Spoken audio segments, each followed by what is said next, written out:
Bien, bonjour à tous et toutes. Soyez les bienvenus dans cette nouvelle séance. Cette nouvelle séance au cours de laquelle nous allons terminer les questions qui sont les questions d'analyse du texte avec la dernière grande notion qui est dans notre programme, à savoir la notion d'énonciation. Alors, qu'est-ce que... Tout d'abord, c'est le chapitre 5. Chapitre 1, les classes de mots. Chapitre 2, les groupes de mots. Chapitre 3, les phrases. 4, le texte. Et ça culmine avec le chapitre 5, qui est donc l'énonciation. Alors, qu'est-ce que c'est que l'énonciation? L'énonciation, c'est l'environnement dans lequel un document, un texte, une phrase est produite. L'environnement dans lequel le texte est produit. Autrement dit, nous avons un texte avec des informations, des lignes, et ce texte, il renvoie à une situation plus globale qu'on appelle d'énonciation, c'est-à-dire le contexte dans lequel le texte est émis. Je vous donne un exemple simple à comprendre. Si vous avez un discours du général de Gaulle en 1940 qui vous dit « il faut continuer le combat », qu'est-ce que vous allez ajouter pour comprendre quel combat? Et il ne s'agit ni de la guerre de 100 ans, ni de la Première Guerre mondiale. 1940, il faut continuer le combat. Qui est l'ennemi? C'est une information que vous allez rajouter. Une information que vous allez rajouter en fonction du contexte. Si vous avez, lorsque vous entrez dans cette salle ici, marqué sur le tableau « J'arrive dans 5 minutes », vous allez en déduire que le jeu, c'est moi, et que 5 minutes signifiera que mon cours commencera à 13h40, 13h35, au lieu de commencer à 13h30. Donc, vous allez rajouter de l'information. Et cette information, elle est liée au contexte. Si, sur une feuille de papier volante, vous voyez, je suis ici, donc 5 minutes. Si vous voyez un papier, vous ramassez un papier dans la rue et vous l'ouvrez, je suis ici dans 5 minutes, vous ne savez pas qui est le jeu, 5 minutes par rapport à quoi, et le ici, le papier vole au vent, quel est ce ici? Donc vous avez des moyens de le savoir ou vous n'avez pas de moyens de savoir ce que veut dire l'énoncé dans son contexte. Certains énoncés dans le contexte ont du sens, parce que vous arrivez à compléter. Vous avez deviné que le général de Gaulle parle de la Seconde Guerre mondiale. Vous allez deviner que c'est moi qui serai en retard ici à l'heure du cours que nous avons ensemble. Ou alors, eh bien, vous avez des éléments que vous n'arriverez pas du tout à enrichir, qui est le jeu, qui est le ici, et 5 minutes par rapport à quoi. Et donc, l'énonciation consiste à regarder comment, pour fabriquer un sens, on a besoin d'ajouter des informations qui sont liées au contexte. Je vous donne un exemple qui illustrera cela. Paris regarde par la fenêtre, regarde celui-là,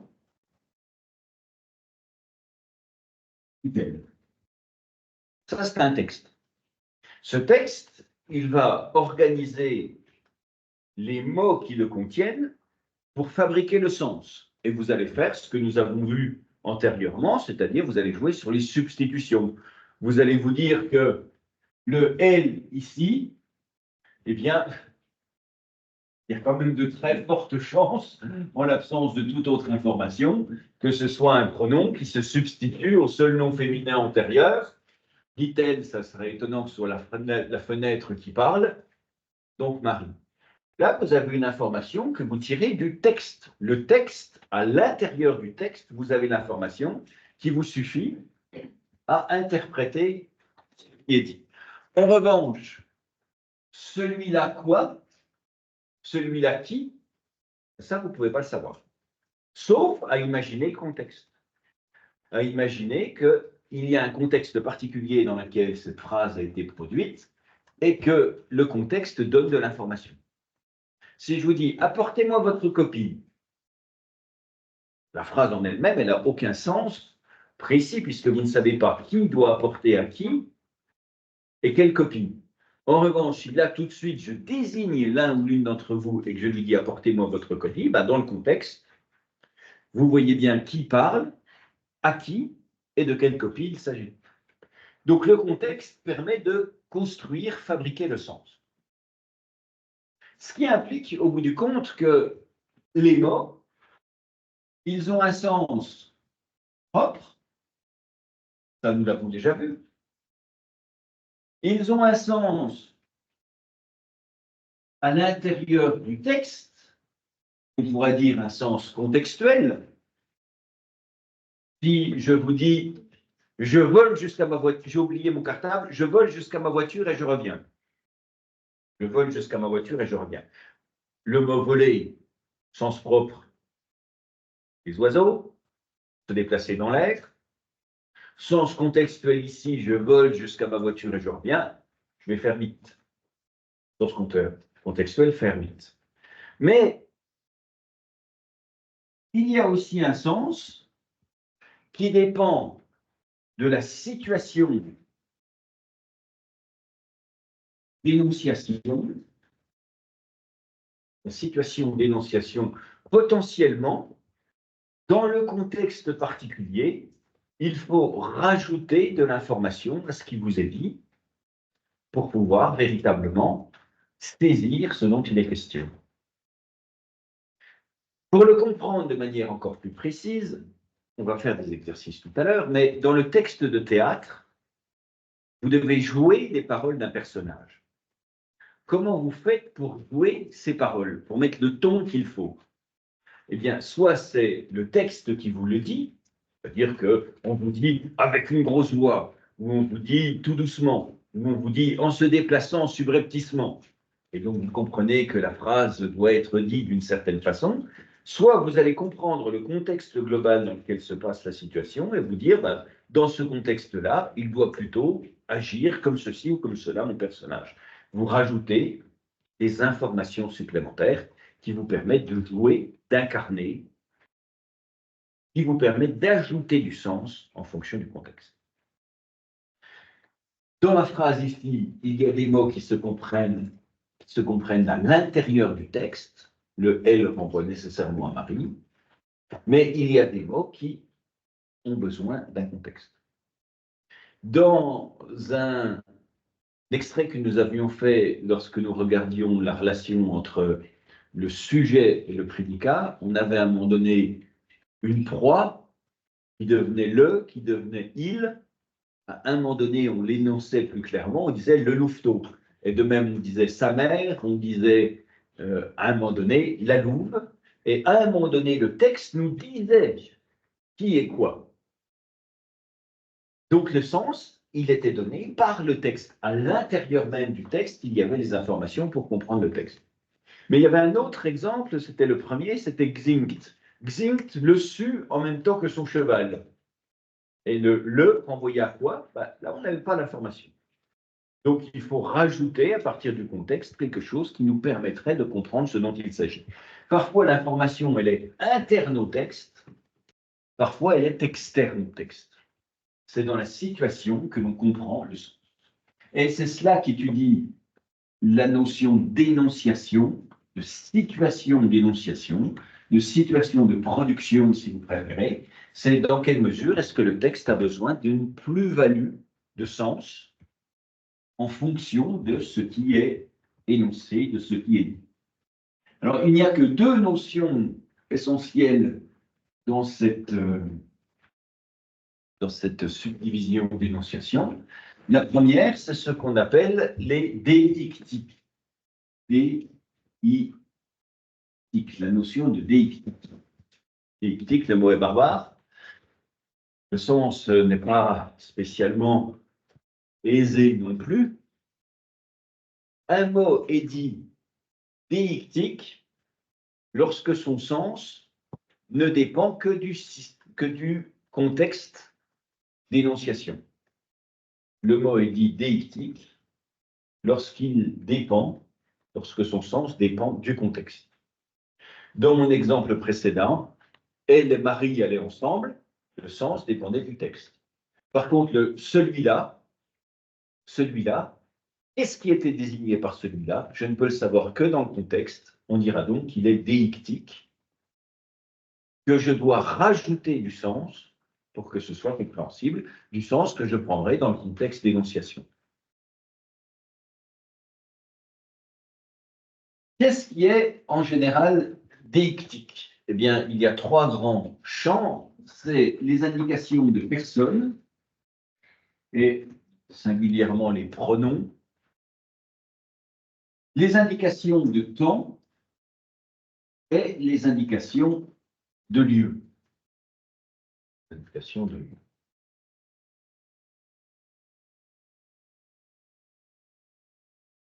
Pierre se dirigea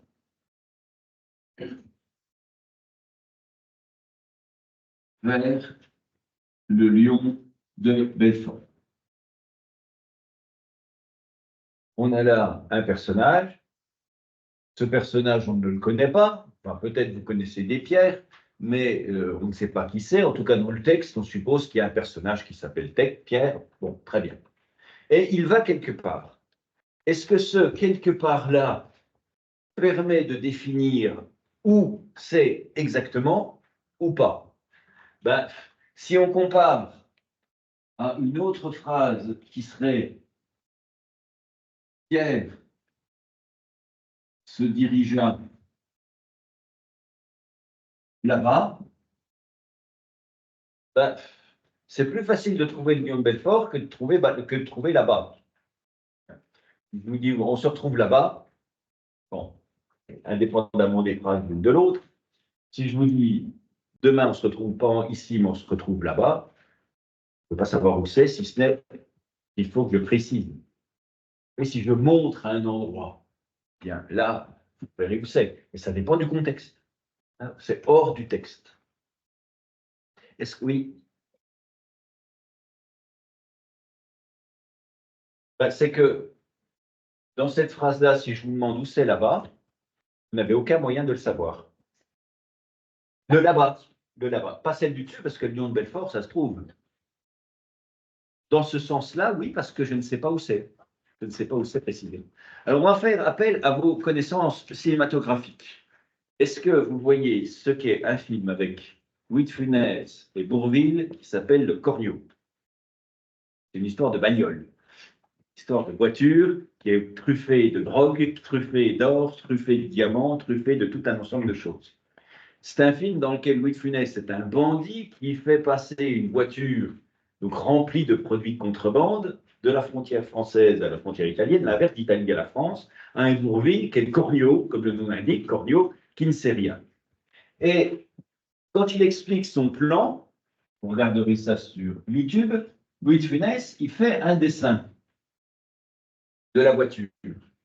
Et dans cette voiture, il dit morceau par morceau ce qu'il y a dans la voiture. Et il l'écrit.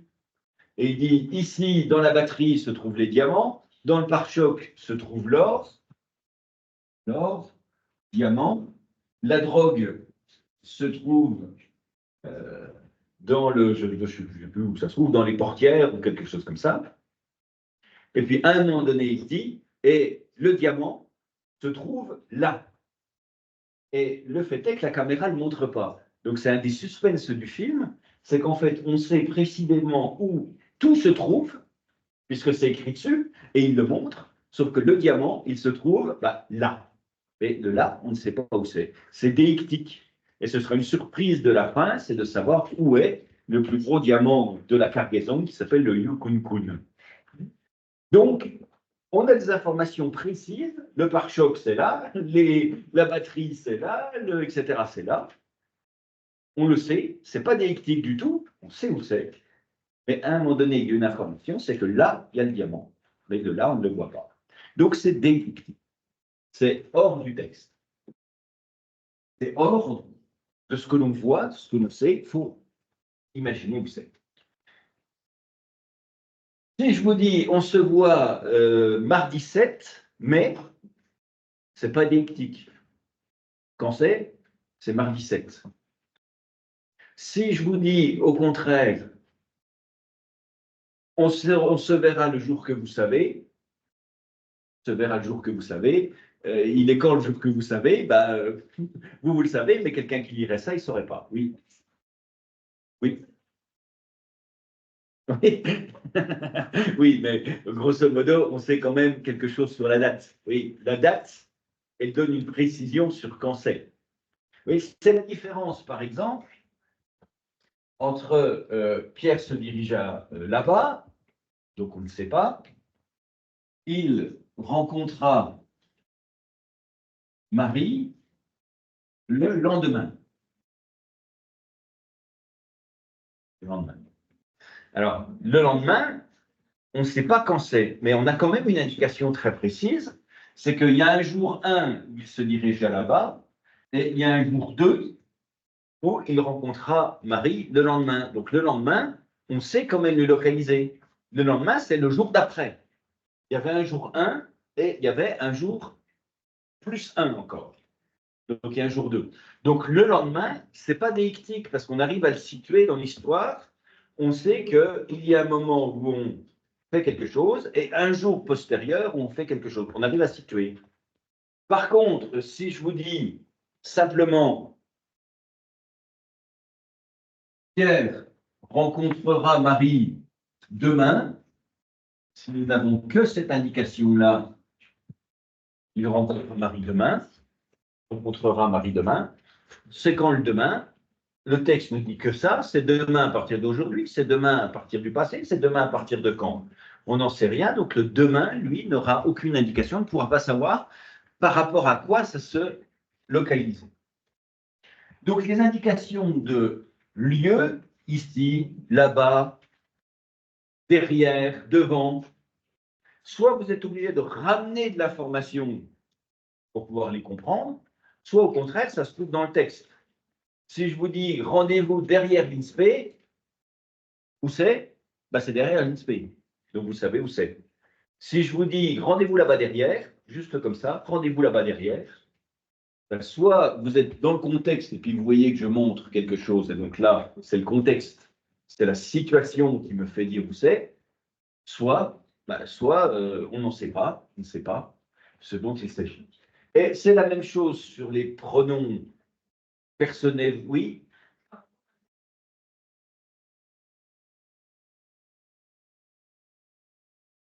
Eh bien, c'est déictique, vous n'avez pas de moyen de le savoir. Justement, c'est quand il n'y a aucun moyen que c'est déictique. C'est déictique quand il n'y a aucun moyen de savoir. Pour reprendre encore une série d'exemples, Marie le rencontra.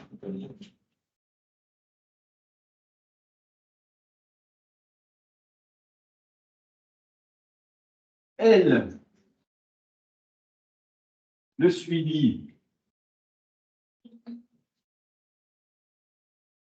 jusqu'ici, puis ils se séparèrent. Marie le rencontra, elle le suivit jusqu'ici, puis ils se séparèrent. Ben, ce que je peux dire, c'est que le sens, il est très clair sur elle, c'est Marie, et puis dans le in, il y a un bout de Marie. Le bout de Marie, elle participe de la chose. Et puis, il y a un autre bout dans le in, eh bien, c'est ce le qui se retrouve dans le i collectif.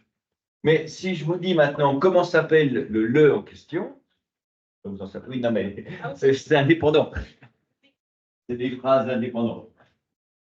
Bah, vous n'avez aucun moyen de le savoir. Donc le, soit il y a un contexte dans lequel je suis en train de vous parler de la rencontre du petit chaperon rouge avec Marie, ça ne marchera pas ce sera le loup avec Marie, soit vous êtes en mesure de me dire qui c'est, auquel cas le texte donne l'explication, Marie, elle, la moitié d'huile, soit c'est déictique, ça dépend d'un contexte que vous n'avez pas, parce que vous ne pouvez pas le déterminer. Et là, c'est déictique parce que vous ne pouvez pas le déterminer. De même, si je vous dis, parlez-moi d'ici, où est-ce que c'est ici dans ce texte? Vous n'avez aucun moyen de me dire où est le ici, hors contexte, donc le ici est déictique lui aussi. Donc, il faut définir deux, si vous voulez, situations. Il y a les mots qui ont du sens dans le texte.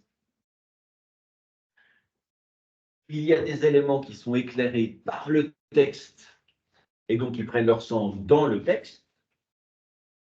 Et il y a des mots qui sont éclairés hors du texte. Et quand ils doivent être éclairés hors du texte, on les appelle déictiques. Donc il faut se méfier de tous les pronoms, et en particulier, parmi les plus problématiques, les démonstratifs. Celui-ci, celui-là, ceci, parce que le texte peut dire clairement qui c'est, mais peut ne pas dire qui c'est du tout. Il faut se méfier de tous les adverbes de temps, demain, hier, avant, après, et de tous les adverbes de lieu, ici, là-bas, ailleurs, qui peuvent ne pas être interprétés ou localisés. Donc, est-ce que le texte nous donne la définition précise de qui et où et quand ça se passe? Ou est-ce que c'est des informations qui dépendent d'un contexte plus global qu'on appelle la situation d'énonciation? Oui. Alors, plutôt, ce sera des questions du genre, y a-t-il dans les phrases suivantes, dans le paragraphe suivant, des éléments déictiques, c'est-à-dire des éléments qui ne peuvent pas se comprendre rien qu'avec le texte?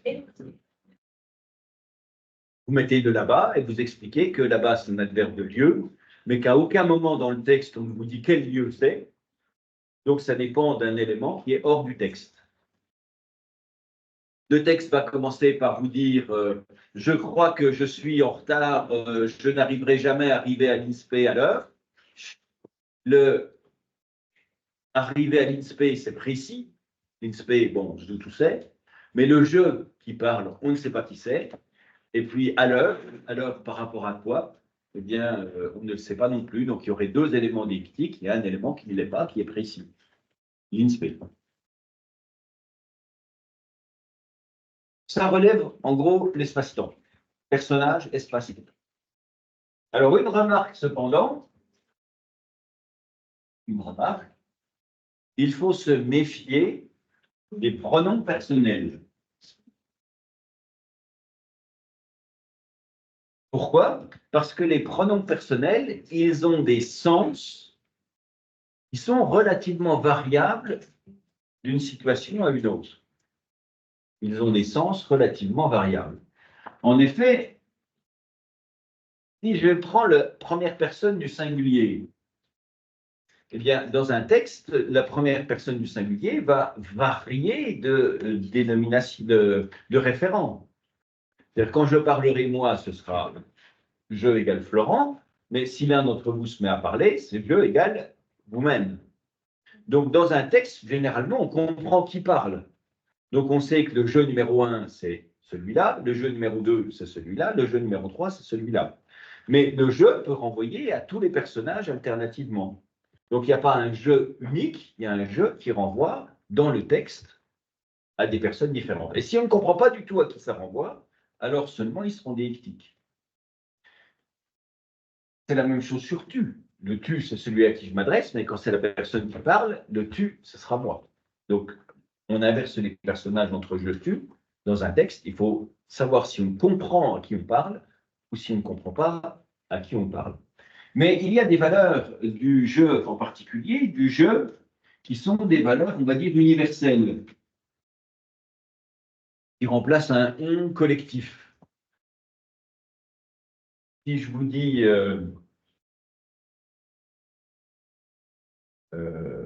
je vais à Paris, je vois ce que c'est qu'une grande ville, ça peut être mon expérience personnelle, mais ça peut être aussi une forme de vérité universelle. Quiconque irait à Paris verrait une grande ville.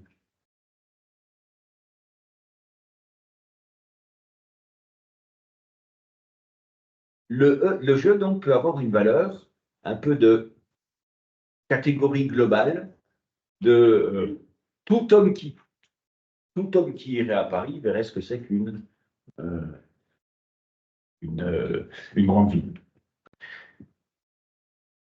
De même, le jeu peut avoir une valeur de tu ou de vous. Si je vous fais une phrase de type bon, j'ai encore pas fait mes devoirs pour aujourd'hui.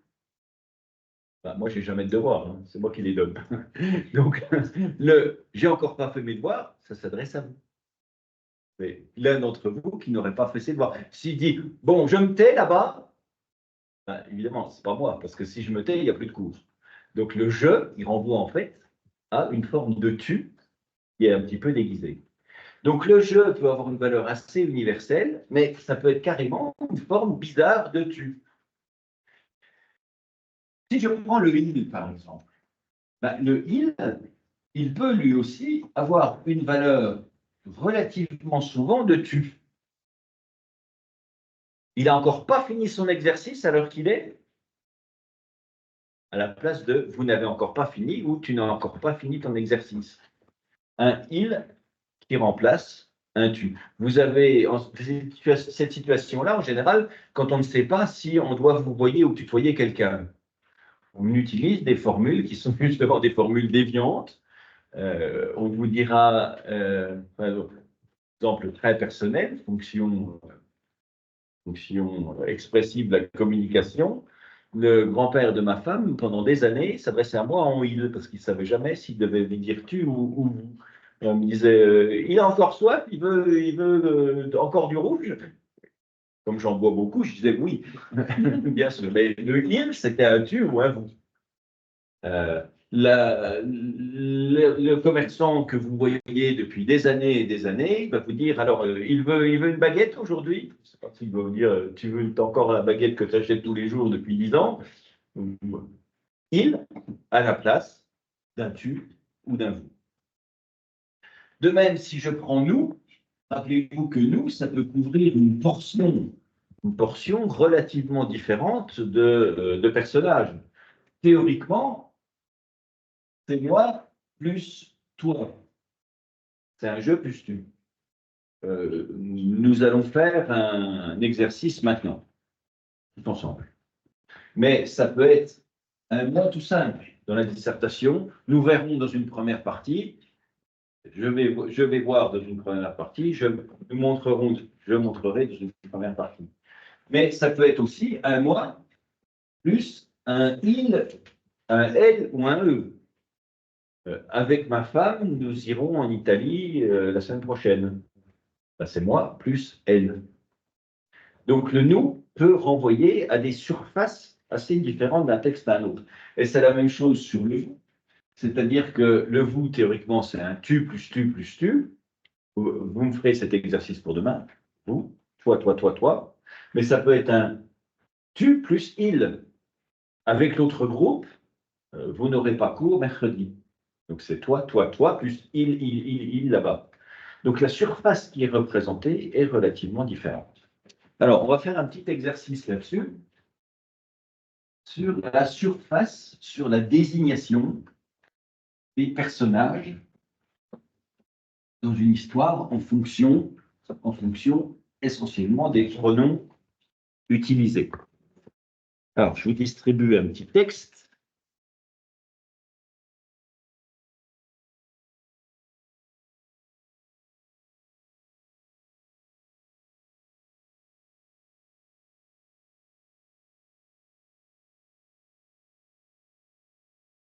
Voilà.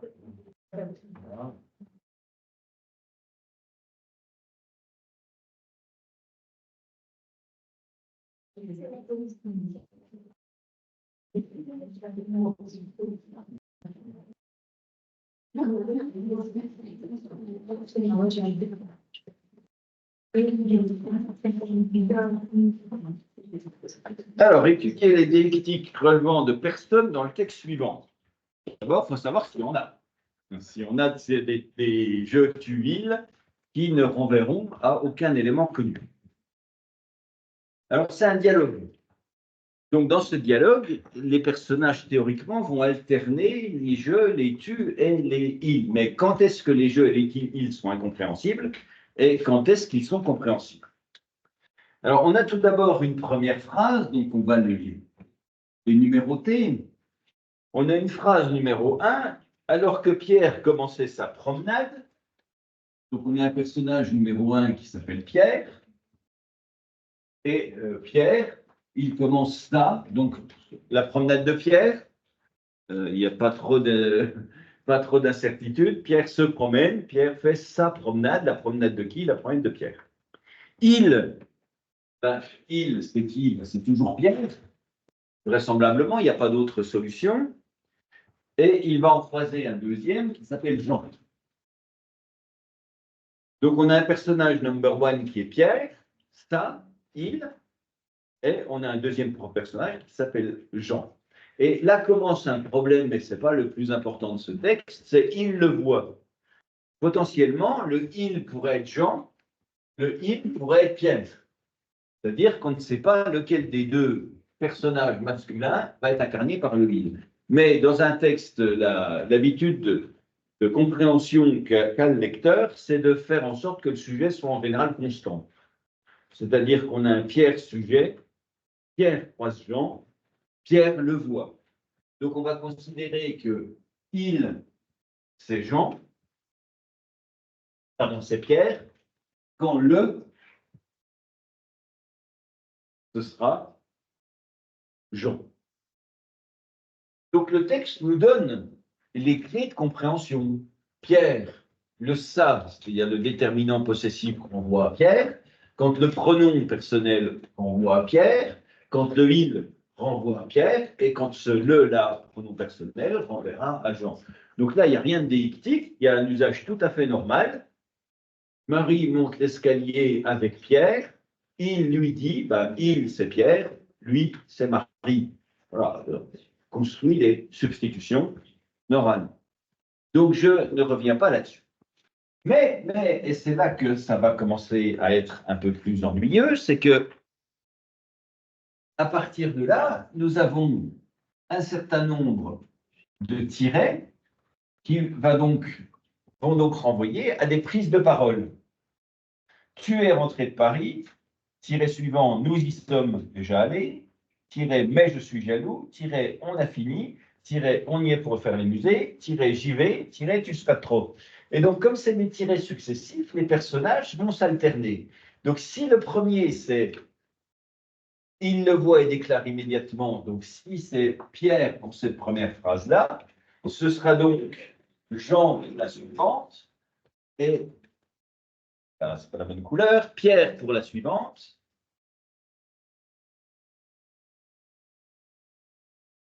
Donc, tu es déjà rentré, nous y sommes, mais je suis jaloux.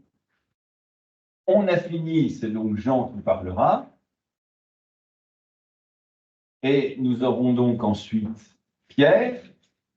Nous aurons de nouveau Jean, j'y vais avec toi. Et nous avons pour terminer Pierre pour terminer. Alors, en quoi c'est important de se dire que les personnages vont s'alterner comme ça? Ben, justement parce qu'à un moment donné, tout le monde va dire je et tu. Mais si c'est Pierre qui dit je, ben, ça désigne lui en théorie, et tu, ce sera Jean. Et puis si c'est inversement Pierre, Jean qui parle, ben, le je, ce sera Jean et Pierre. Oui, quand on construit la relation entre les personnages, il faut bien voir qui parle à qui.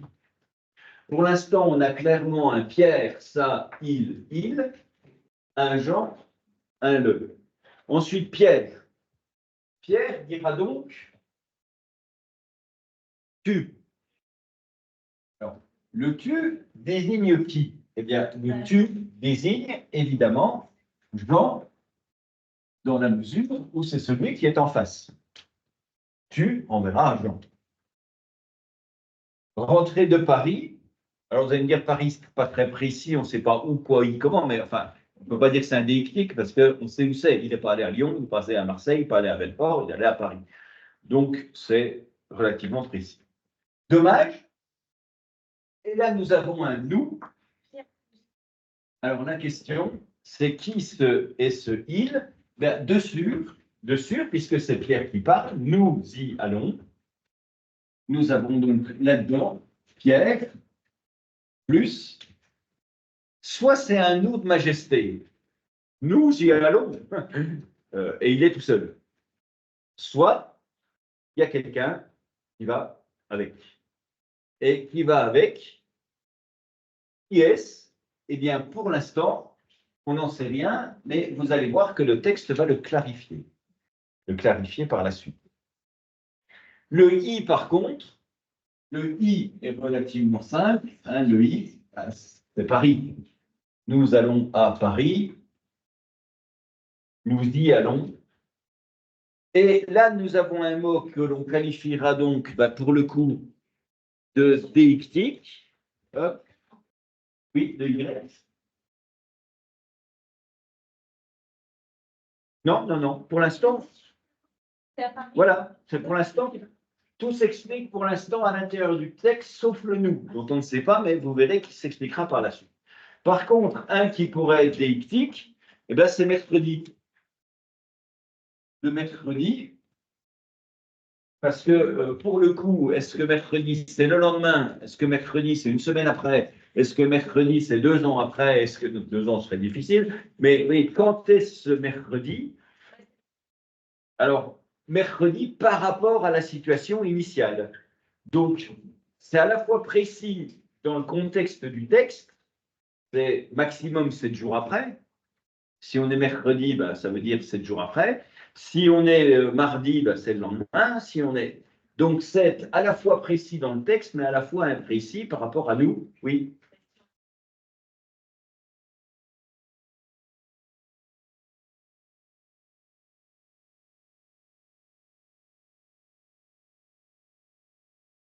Toi, on dit... Non, de toute façon, c'est pas ce qui est demandé. En l'occurrence, c'est les personnes. Mais c'est pour vous montrer à quel point est-ce que on ne sait pas parfois si c'est vraiment un besoin de notre part de rajouter quelque chose, à savoir est-ce que ce mercredi en soi, on sait quand c'est? Oui, parce que c'est le mercredi, mais de toute façon au maximum 7 jours après la phrase qui est prononcée ici. Donc, c'est assez précis puisque c'est plus le prochain, et c'est plus le prochain qui nous donne de l'information. Mais si on prend le contexte de l'histoire, on sait quand c'est entre maintenant et dans 7 jours. Mais en soi, mercredi, pour nous, ça ne nous renseigne pas beaucoup parce que c'est relativement vague. Donc, il est à la fois à interpréter dans le précis et dans le vague. Donc, c'est pour ça qu'il est un peu limite. Jean répond, nous y sommes allés. Alors, le nous, le i, qui est sûr, c'est que ça reste Paris. Lui, ça reste Paris. Mais le nous, alors cette fois-ci, le nous, puisque c'est Jean qui parle, dedans, il y a Jean, plus, plus le même en question, le même, alors je vais le mettre en bleu, le même qui est là, et qui se trouve ici, mais pour l'instant, on n'a pas d'influence. Oui. Et du coup, quand on a la fin et le nous, on ne peut pas dire que les premiers, c'est déictique. Non, justement, c'est pour ça que je n'ai encore pas réglé leur compte à cela, parce qu'on va apprendre très rapidement dans le texte qui c'est le X en question. Donc, ils ne seront pas déictiques parce qu'on va savoir qui c'est. On va savoir qui c'est. Donc, nous y sommes déjà allés. Le nous, c'est donc Jean cette fois-ci plus X. I, c'est Paris. Et de même, le ensemble. Ensemble, ça recouvre quelle surface? Ça relèvera de Jean, puisque c'est lui qui parle, plus l'éternel X, dont il est question, Pour l'instant. Dommage, nous sommes, nous y sommes déjà allés ensemble. Et là, voilà l'info. C'est-à-dire qu'en fait, il y a un autre personnage qui s'appelle donc Sophie. Et Sophie, eh bien, c'est la raison de la bagarre entre les deux garçons. Nous y sommes donc allés ensemble, Sophie et moi, dit-il. Alors, le il renvoie donc pour le coup à Jean, puisque c'est lui qui parle. En le renvoie pour le coup à Pierre.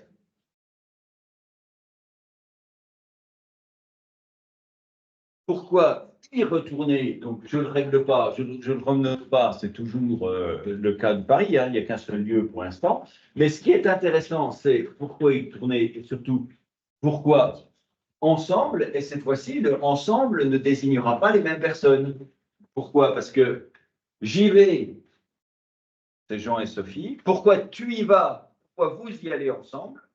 Donc cette fois-ci, le ensemble, il recouvrira une surface qui est Pierre, plus la nouvelle, c'est-à-dire Sophie. Donc vous voyez, un même mot dans le contexte, dans le texte, pardon, un même mot dans un texte peut renvoyer, et ça c'est tout à fait normal, à des réalités différentes.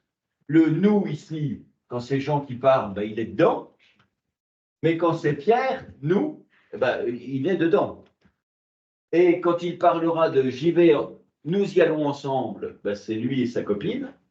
Mais quand il désigne Pierre, vous y allez ensemble, ben, ce sera Pierre et sa copine aussi. Donc pour l'instant, il n'y a rien de déictique, c'est-à-dire qu'en fait, on sait à l'intérieur du texte qui fait quoi, qui est qui, sur les désignations des personnages, et des lieux en l'occurrence, qui va où et qui y va. Nous y allons, ben, c'est Jean et Sophie. Ensemble, ben, c'est Jean et Sophie. Pourquoi est-ce que vous y allez ensemble? Ben, ensemble, pour le coup, ce sera vous y allez ensemble. Ce sera les deux autres précédemment nommés. Et c'est là que ça va devenir plus complexe, puisque Pierre dit, mais je suis jaloux comme un pouce. Donc Pierre utilise un jeu. Donc la vraie logique, c'est que le jeu, ce soit Pierre. Mais, il y a, alors je continue la phrase, mais je suis jaloux comme une bête, répondit-il en le regardant. Et là, il y a avec ironie. Dit-il, donc là c'est Pierre, en le regardant, là c'est je. Mais pour ce jeu-là, en fait, j'ai besoin de savoir ce que signifie véritablement le ironie. Parce que il y aurait deux options toutes simples. Il y a première information, ils sont en train de se battre pour les deux filles. Oui, les filles devant. Et là, c'est pas déictique. Puisque, enfin, c'est déictique, sauf que dans le contexte, vous avez besoin du contexte, mais vous l'avez compris de qui je parlais. Soit Pierre dit je suis jaloux, et sous-entendu, ça va se passer. Et donc le jeu envoie à Pierre. Soit deuxième solution, on va insister sur le ironie et on va verbaliser ça de type mais je suis jaloux comme une bête, au con. Et le gros con, je l'ajoute, mais il est dans le contexte, mais je suis jaloux. Et là, le jeu pourrait très bien désigner un Jean, c'est-à-dire être l'équivalent d'un tu. Mais tu es jaloux comme une bête. Donc, oui, dans le contexte, je pourrais faire une interprétation tout à fait contraire de ce jeu. Le mot ironie fait que, pour le coup, j'aurais des interprétations potentiellement différentes. Donc là, en fonction de l'interprétation que je fais, moi, personnellement, du texte, le jeu peut désigner Pierre comme peut plutôt désigner Jean. Donc c'est là que la notion de déictique elle intervient, c'est-à-dire que c'est un usage qui est soit totalement normal et habituel. Pierre dit je suis jaloux, Soit c'est un usage très particulier du jeu qui remplacerait un tu, mais je suis jaloux, mais tu es jaloux, dit-il avec ironie. Donc c'est comme quand je vous disais tout à l'heure, alors j'ai fait mes devoirs, en m'adressant à quelqu'un, c'est pas j'ai fait mes devoirs, non, mais c'est tu as fait tes devoirs. Donc le jeu renvoie un tu. Donc est-ce que c'est là que le sens devient très interprétable et donc on placerait ça plutôt sous une forme de déictique. Vous devez faire des choix et vous faites des choix en fonction de ce que vous comprenez du contexte. Et ça va continuer encore plein pot sur la suite. Vous ne croyez quand même pas, cher ami, que nous attendons votre avis pour inviter des filles. Là, on a plein de mots, je vais les noter et il faut qu'on décide qui il désigne. Vous ne croyez pas, cher ami, qui est ce cher ami? C'est pas trop difficile sur le cher ami, que nous attendons votre avis et vos camarades de notre groupe m'ont dit aussi qu'on pouvait interpréter différemment fille. Ils étaient sur un système je tue. Alors, qui c'est le vous? Ben, c'est plutôt Jean, hein, ça semble assez clair que c'est Jean. Mais alors, pourquoi se met-il avec vous voyez? Eh bien, ça relève de cette idée d'ironie. Vous ne croyez quand même pas, cher ami, que nous allons. Il passe d'un certain usage de la langue à un autre usage. Mais il faut comprendre que le vous, c'est pas toi plus toi plus toi plus toi. Le vous, finalement, se retrouve sur une forme de vouvoiement. Le cher ami, ce sera donc de nouveau Jean. Et le nous ne désignera pas moi plus toi ou moi plus lui plus lui plus lui, mais désignera aussi une forme de majesté. Ce sera Pierre uniquement. La vie de qui? La vie de Jean. Et dans notre groupe, moi j'avais dit que les filles c'était une sorte de collectif. En général, c'est une sorte de vérité universelle. Mais les filles de l'autre groupe, les jeunes gens de l'autre groupe, ont dit en fait, est-ce que des filles, c'est pas une sorte de collectif pour simplement Sophie? Tu crois quand même pas que j'attends ton avis pour inviter Sophie? Dites-moi.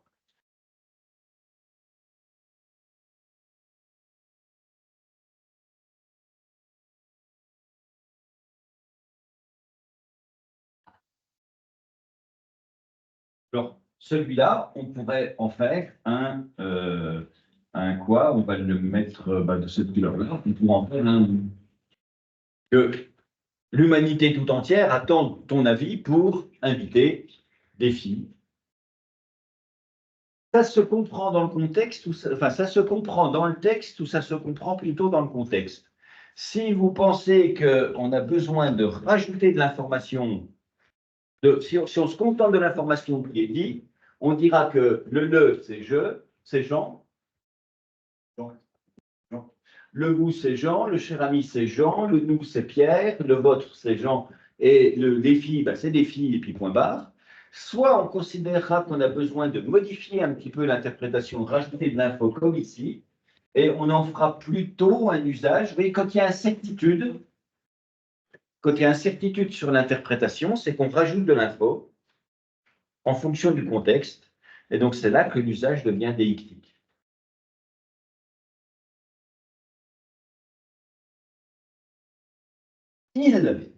Alors il est animal. Là, c'est clairement celui qui est en face. Donc, c'est Jean. Mais vous voyez que c'est un usage aussi qui est particulier, puisque en général, quand vous êtes en train de parler à quelqu'un, vous ne l'appelez pas il. Tu me ferais une scène, crapaud, et ça devient il me ferait une scène animal, crapaud. Le il est un usage inhabituel, mais possible. Mais on comprend bien que c'est Jean dont il s'agit, donc ce n'est pas déictique. On comprend bien. C'est inhabituel, mais c'est dans le contexte. Oui.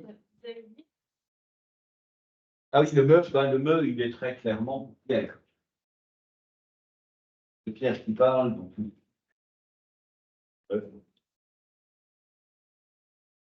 Option 1, c'est le sens normal. Là, Pierre, sa promenade, il, Jean, il, sens normal. Option 2, c'est un sens inhabituel, mais compréhensible. Du genre ici, cher ami pour Jean, vous pour Jean, votre ami pour la vie de Jean. sens normal. Inhabituel, mais normal. Il pour Jean. Et puis, troisième solution, finalement, on ne sait pas qui parle de quoi. Il y a des options, et donc l'incertitude fera tomber les pronoms dans ce qu'on appelle des déictiques ou les noms.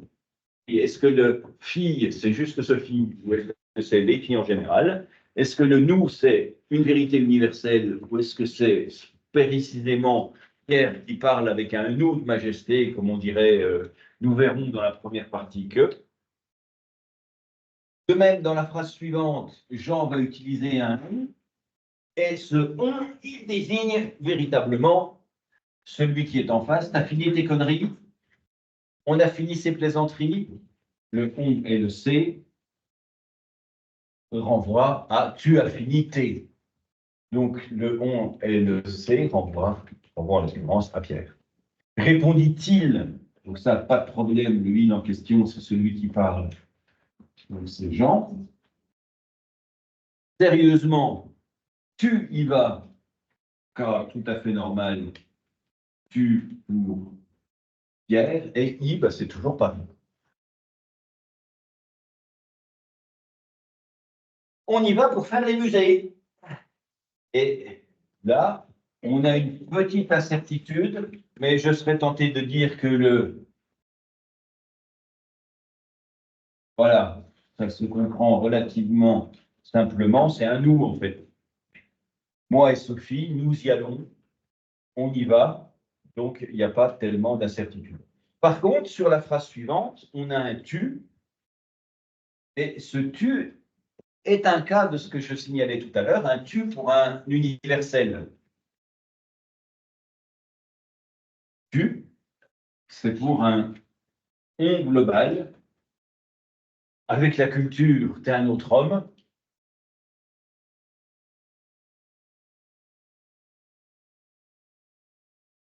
Donc le tu ne renvoie pas à Pierre. Non, pardon, ne renvoie pas à Jean. Revient à toute personne qui aurait la culture, serait un autre homme.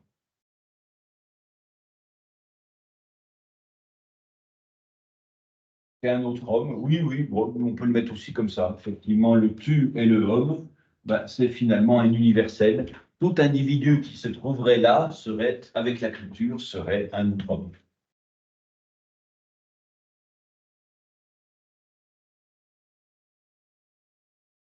La fin est tout à fait normale. Je, I, vous. Le jeu, ben, c'est Jean. I, c'est toujours Paris. Et vous, ben, j'y vais avec qui? J'y vais avec Pierre et avec Sophie. Et il lui répond, tu serais de trop. Donc le tu, ben, puisque c'est Pierre qui parle, c'est de Jean. Serait de trop. Et il y a un on là qui nous posera un peu problème, mais pas tant que ça. On se débrouille suffisamment bien seul avec les filles, et ça va être la même situation. Est-ce qu'il lui dit, je me débrouille suffisamment avec Sophie, je me débrouille moi avec Sophie, ou est-ce que c'est un plus général? Ça serait le on, ça serait quand même toujours un frère, je.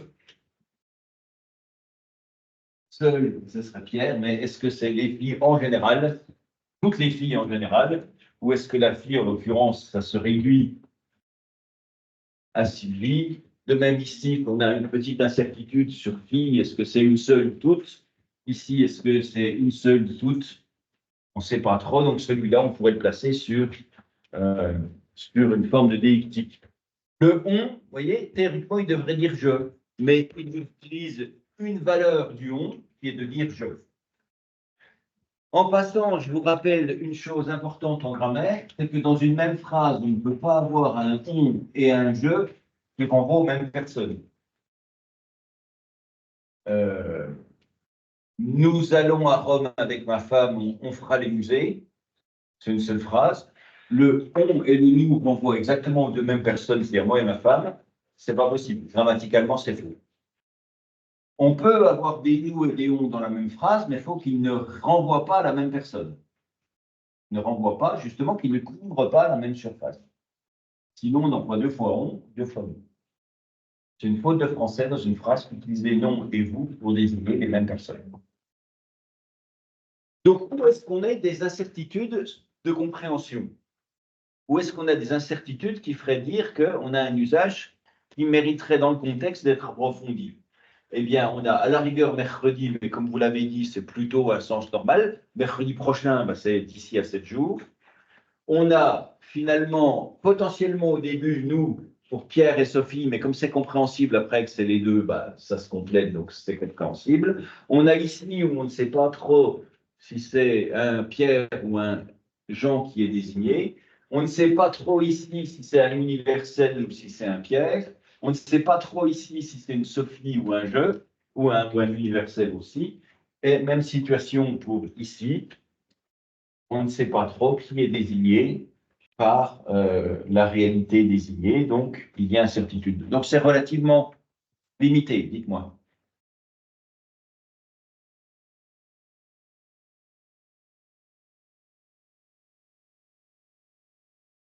Oui, oui, oui, c'est le sens. Disons que le mot ironie fait qu'on va vers cette idée que le jeu n'est pas celui qui parle, mais celui d'en face. Mais on pourrait faire une sorte, l'ironie, elle pourrait être dans une forte sorte de colère, fausse colère. L'ironie, c'est dire l'inverse de ce qu'on dit. Il pourrait dire, mais je suis jaloux comme une bête, alors qu'en fait, il n'en a rien à foutre. Donc l'ironie, elle pourrait être sur le fait que Pierre dit quelque chose qu'il ne pense pas. Ouais. Donc c'est pour ça que ça pourrait être ça pourrait être un vrai jeu, ça pourrait être un vrai tu. Vrai jeu ou vrai tu.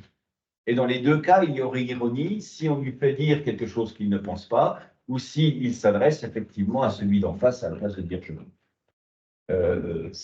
C'est un petit peu flou. On vous, on vous demandera sans doute pas de faire un grand Daïmus comme ça sur un gros corpus, mais par contre, on pourra en utiliser un seul. Par exemple, on prend celui-là et on vous dit à quoi se substitue nous. Et là, vous direz, eh bien, il y a deux options que nous ne pouvons pas décider. Soit le nous, ça désigne uniquement Pierre, soit le nous, ça désigne un universel. N'importe qui, personne, pardon, plutôt, personne n'attend l'avis de gens pour inviter des filles. Donc, on ne sait pas qui est renvoyé exactement par ce pronom personnel. Il a donc une valeur directe. Et ce qu'on attendra, c'est que vous montriez l'incertitude et que vous en déduisiez donc qu'il y a incertitude, donc il y a valeur directe.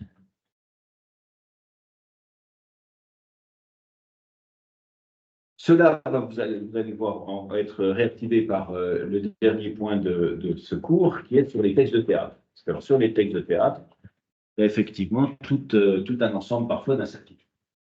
Donc, premier élément, pardon. Premier élément de cet énoncé, avoir cette idée que un texte nous donne ses clés de compréhension. Il fait en sorte qu'on interprète, et donc il fait des substitutions normales entre les différents personnages, je, tu, il, nous, vous, il. Mais il arrive que le texte fasse appel non pas simplement à ce qui est à l'intérieur du texte lui-même, mais à des situations à interpréter, à des ajouts qui doivent être faits dans le texte. Quand le maréchal Pétain dit en 1940 il faut cesser le combat, eh bien, vous devez interpréter que le combat, c'est la guerre avec l'Allemagne. Et c'est un ajout que vous faites dans le contexte. Donc, c'est un élément déictique. Si vous comprenez l'inverse, c'est qu'il faut arrêter le combat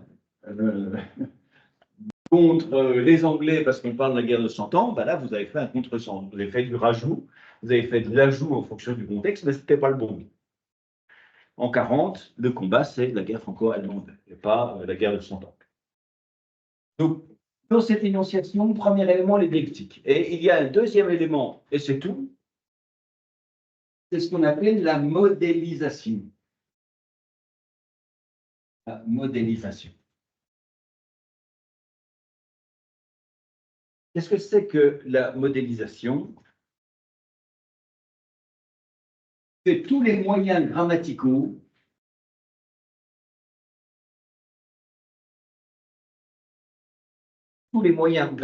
qui permettent à l'auteur de donner son avis, son opinion,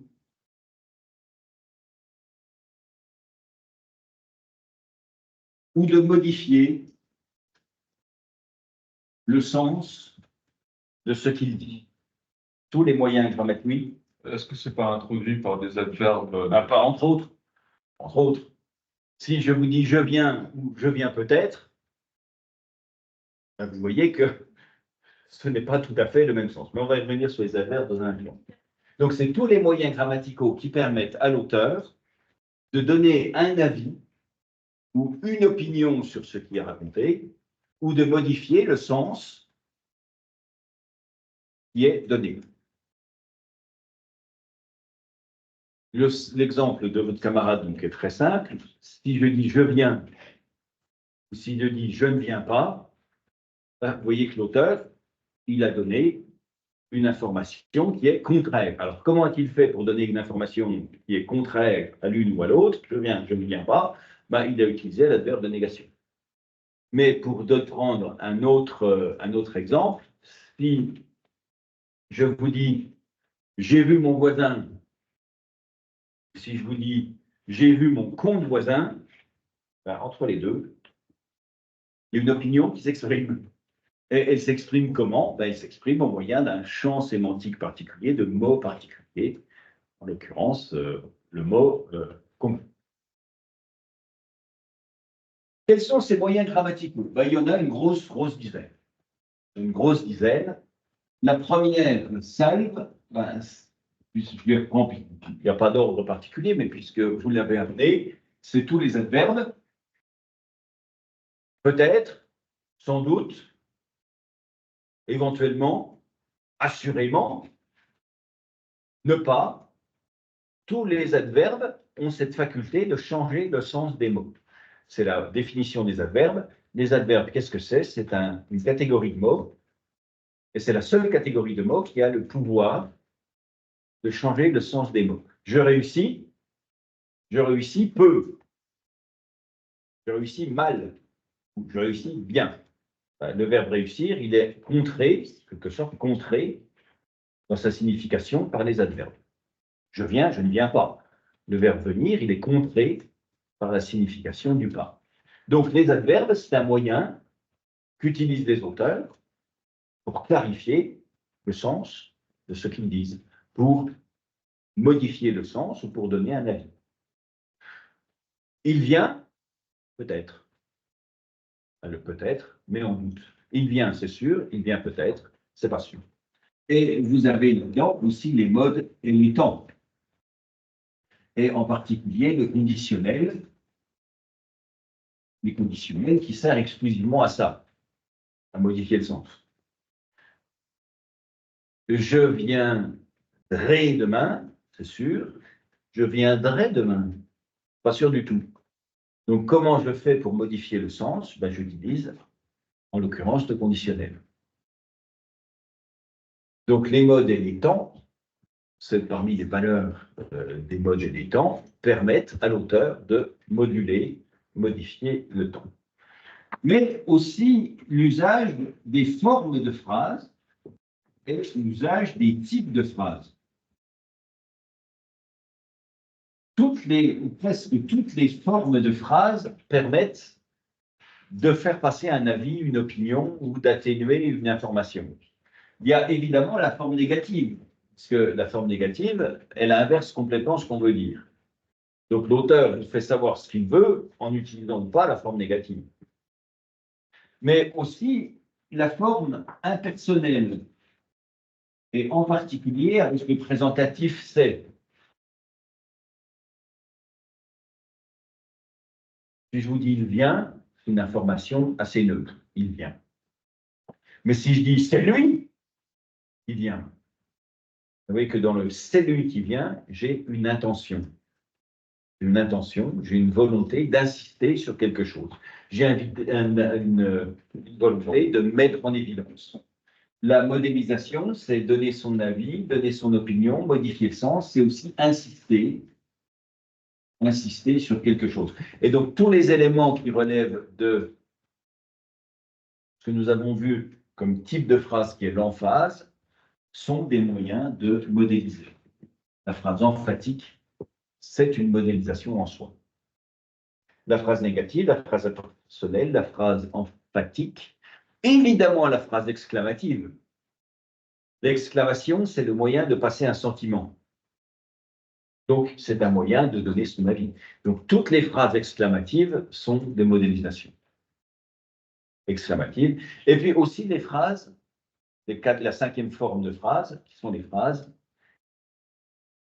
passives. Pourquoi? Parce que le français déteste les phrases passives dans son usage. Je suis sûr que si on notait tout ce que vous dites dans une journée, il n'y a pas une fois où vous avez utilisé une phrase passive. On aime toujours les phrases actives. Le chat mange la souris. Quand on fait l'inverse, la souris est mangée par le chat, c'est qu'on veut insister sur celui qui subit. Celui qui subit. En termes d'ailleurs d'information journalistique, soyez attentifs à cela. C'est qu'en général, quand un journaliste fait une phrase passive, c'est qu'il veut insister sur justement celui qui subit. On dira toujours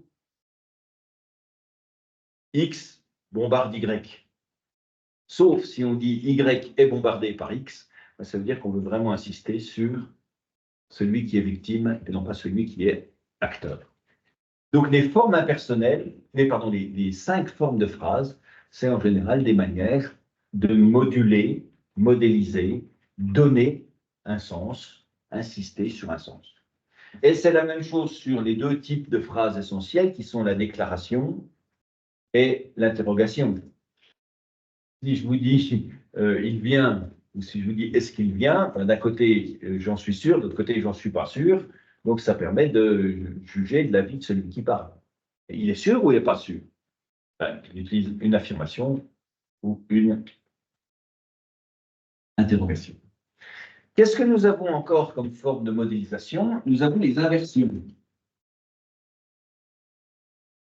Les inversions. Quand on inverse un élément d'une phrase, ça permet d'insister dessus. La phrase normale, c'est le facteur arrive.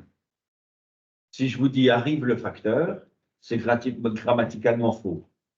Mais ça peut s'employer, en particulier dans le langage théâtral, ou pour faire vraiment une insistance, arrive le facteur. Arrive le facteur. Ça permet d'assister sur arriver. Arrive le mari. Ça, c'est le vaudeville. Ça signifie que l'amant va devoir se cacher à un moment donné sous le lit ou dans le placard. Donc, les inversions, elles ont en général toujours du sens. On en verra tout à l'heure. Les appositions. Quand on casse le rythme d'une phrase pour rajouter quelque chose en plein milieu, c'est pour insister sur cet objet qui est en plein milieu.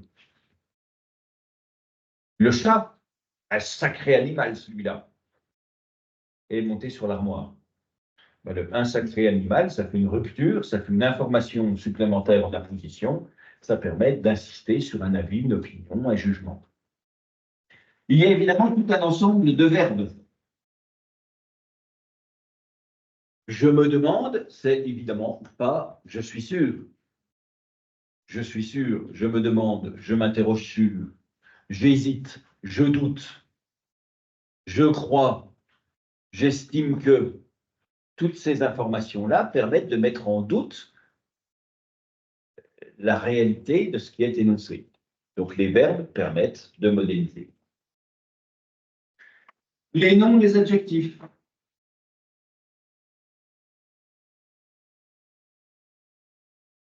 Les noms, les adjectifs. Je vous ai donné un exemple avec grand con, avec con. Si je vous dis mon voisin, ce grand con, a encore fait ceci ou cela, ben, le grand est modélisateur et le con aussi. Mon voisin arrive, information. Mon compte voisin arrive, un aspect négatif. Mais mon grand compte voisin arrive, l'aspect est davantage affectif à cause du grand que négatif. Quant au petit, lui, il est nettement méprisant. Mon petit compte voisin arrive, là c'est négatif. Le grand compte, c'est affectif, petit compte, c'est négatif. Indépendamment du compte lui-même qui porte un jugement de valeur. Donc il y a tout un ensemble de noms et d'adjectifs qui évidemment donnent des informations. Qu'est-ce que nous avons encore? Nous avons des interjections. Qu'est-ce que c'est que les interjections? C'est les hé, les oh, les ah, les bof. Voilà, ben, grand couillon ou petit con, on met des valeurs différentes un petit peu là derrière. Et, a, o, bien, mal, bof. Tout ça, ce sont plus de jus de crotte qu'on appelle des interjections qui permettent, qui doivent être interprétées pour donner du sens. Bon, donc là, on en a déjà vu un certain nombre, c'est les essentiels que l'on trouve. Alors, on va faire un exercice à partir de là, à partir d'un texte de théâtre qui, justement, va... oui, j'en oublie une qui est évidemment très commune, ça fait partie des éléments de modélisation, c'est les répétitions. Les répétitions et la ponctuation. Quand vous avez quelque part 3 points, qu'on appelle le point de suspension, il faut vous demander justement quel est le sens que l'on doit donner à cette suspension.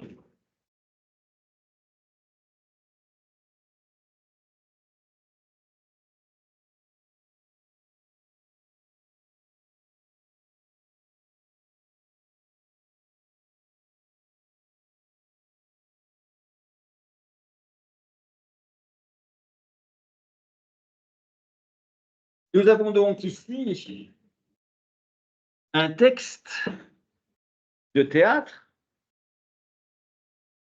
Ce texte de théâtre, vous avez la référence, Georges Feydeau, c'est un auteur de vaudeville, c'est-à-dire de comédie, de la fin du 19e siècle et du début du 20e siècle, et la pièce s'appelle « On purge bébé ».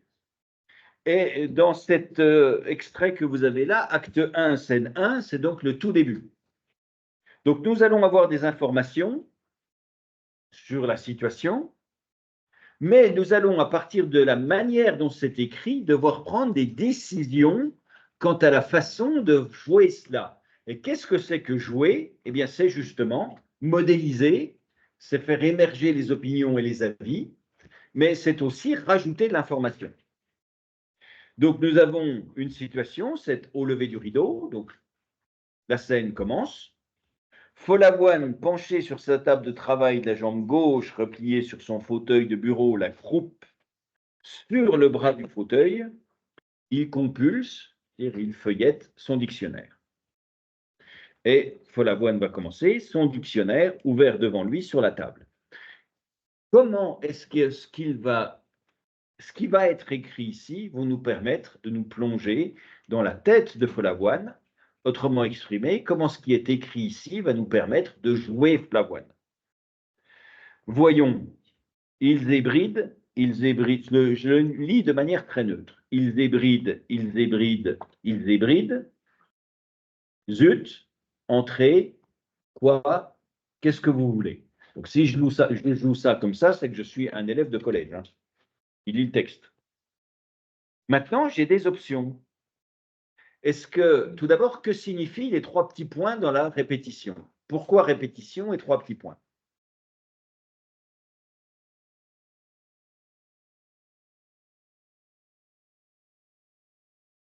Il est en train de farfouiller dans le dictionnaire. Donc, il faut supposer que tourner les pages du dictionnaire prend un certain temps. Et il est en train de chercher quelque chose. Et ce quelque chose, est-ce que ce qui est dit, cette répétition va nous montrer qu'il trouve? Ils ébrident. Bon, là, il a trouvé. Est-ce qu'au contraire, il ne trouve pas et ça l'énerve? Ils ébrident. Voilà, ben là, énervement, il ne trouve pas. Dites-moi. Non, il ne trouve pas. Justement, c'est tout le sujet, il ne trouve pas. Et oui, il y a le zut, et le fait qu'après, donc on a des questions, ils débrident, zut, et qu'ensuite on a deux exclamations, vont nous montrer que, donc deux exclamations, zut, entrée, et ensuite deux questions, ces deux questions, elles suivent deux exclamations, le gars est plutôt énervé. Oui, soit il trouve, et vous allez plutôt jouer comme ça, ils ébrident, ils ébrident. Ah, ils ébrident. Ah, zut, quoi, entrez, quoi? Qu'est-ce que vous voulez? Vous jouez sur cette phase-là calme, soit vous le jouez au contraire à la Louis de Funès, ils ébrident, ils ébrident, ils ébrident. Bon, zut, quoi? Entrez, qu'est-ce que vous voulez? Voilà. Soit vous le jouez énervé. Et ça, c'est de la grammaire. Hein. C'est pas seulement de la sensibilité du metteur en scène, c'est purement de la grammaire. Le zut, c'est une interjection. C'est donc, ça transmet un sentiment. Et faire transparaître de zut une sorte d'aspect bienveillant, c'est un peu difficile. Ensuite, le entrée, bah, là, vous pouvez le jouer calme. Entrée, entrée. Voilà. Qu'est-ce qui fera que je choisis? Ben, c'est le point d'exclamation, pardon, et c'est le zut précédent. Le quoi? Ben, vu qu'on a zut, qu'on a en plus entrée, le quoi? Non, c'est quoi? Et puis, on a plusieurs façons d'écrire. Un qui aurait été beaucoup plus clair, c'est vous voulez quoi? Alors, vous voulez quoi? Vous faites chier. Quoi? Mais il a toujours choisi que voulez-vous? Ah, non, ça, c'est. Qu'est-ce que vous voulez? Et donc là, vous voyez, on a des manières de rajouter du sens par l'usage de la grammaire. C'est donc de la modélisation. Et la bonne qui s'appelle Rose, elle va faire pareil. C'est-à-dire qu'elle va modéliser. Et comment elle va modéliser? Elle va modéliser en se cachant. Et comment elle se cache? Eh bien, au lieu de dire Madame vous demande, elle va dire c'est Madame. C'est Madame, pas taper, c'est Madame. Le c'est une phrase impersonnelle, c'est un présentatif qui permet d'insister sur. Elle vient de se faire bien rabrouer, la Rose en question, donc elle dit c'est Madame qui veut voir Monsieur.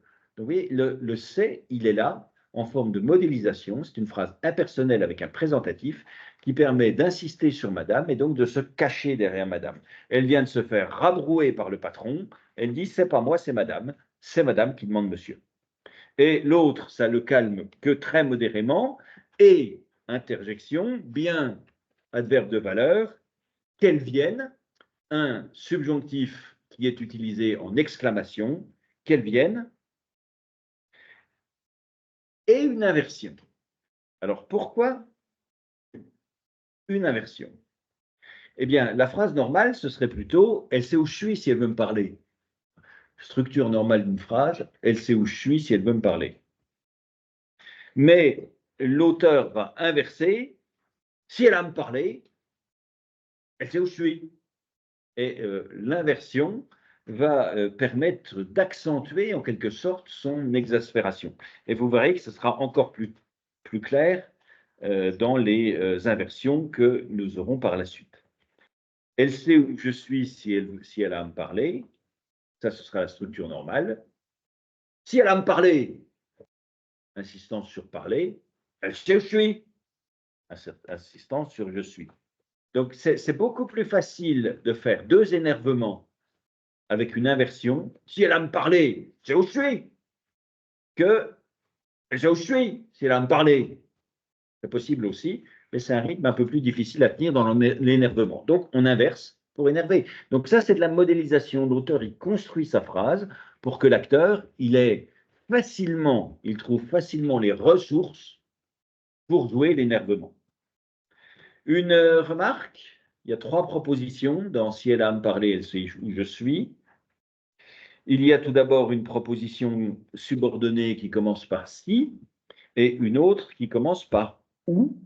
ce qui nous fait donc une proposition principale en je sais. Non, LC, pardon, LC. Donc LC, proposition principale, où me trouver, pardon, où je suis, proposition relative, à cause du où, mais où, qui, que, quoi, dont, où, pronom relatif, donc où je suis, nature, proposition relative. Et si elle a à me parler, nature conjonctive, dès que, lorsque, parce que, bien que, lorsque, comme, si, quand. Comme, si, quand. Donc le si, il est là, c'est une conjonction.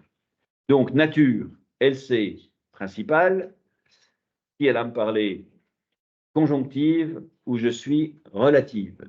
Et puis alors ensuite, leur fonction, ben, la principale, elle est principale. Là où je suis, elle complète le verbe, elle est complétive, parce que sinon le verbe n'a pas de sens. Si elle a à me parler, elle sait, ça manque de contenu, donc elle sait où me trouver. Le où me trouver, c'est une relative, c'est sa nature, complétive, c'est sa fonction. Et si elle a à me parler, c'est une conjonctive, si, sa nature. Et qu'est-ce qu'elle fait là-dedans? Elle est circonstancielle de condition. Elle est déplaçable et supprimable, c'est une circonstancielle. Madame est occupée dans son cabinet de toilette, elle ne peut pas se déranger. Donc là, deux propositions indépendantes. Premier morceau qui pourrait fonctionner tout seul, Madame est occupée dans son cabinet de toilette, elle ne peut pas se déranger. Comment jouer ça? Eh bien, soit on la joue de manière extrêmement neutre et informative. Elle vient de se faire engueuler, donc elle calme le jeu. Madame est occupée dans son cabinet, elle peut pas se déranger. Soit on aurait pu faire un effet comique en faisant deux caractériels qui s'engueulent et que la bonne soit aussi caractérielle que son mari. Et puis elle aurait répondu Madame est occupée dans son cabinet de toilette, elle ne peut pas se déranger. Et là, on aurait eu deux exclamations. Mais l'auteur choisit de ne pas jouer de caractériel. Il choisit d'en jouer qu'un seul. Donc, il écrit ça pour que ce soit informatif. Vraiment, interrogation, adverbe de valeur, eh bien, et interjection, bien, adverbe, eh bien, on fera ça une interjection aussi. Moi non plus, exclamation, je regrette, exclamation, je travaille. Donc, comment est-ce qu'on joue ça? Ben, pas comme je viens de le lire. Il faut le jouer. Vraiment, pas moi non plus. Je regrette, je travaille. Énervé, caractériel, agressif, c'est les exclamations, les interjections et les questions qui nous font dire ça. Et l'autre, eh bien, monsieur, elle s'écrase.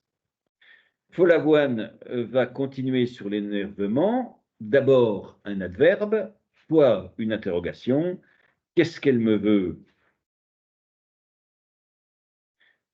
Point d'interrogation, une question. Et je vous rappelle que le qu'est-ce que, hein, c'est une inversion de c'est que. Donc c'est que, c'est de nouveau un présentatif. Ça forme une phrase impersonnelle. Donc les c'est permettent d'insister sur elle me veut quoi? C'est quoi qu'elle me veut? Qu'est-ce qu'elle me veut?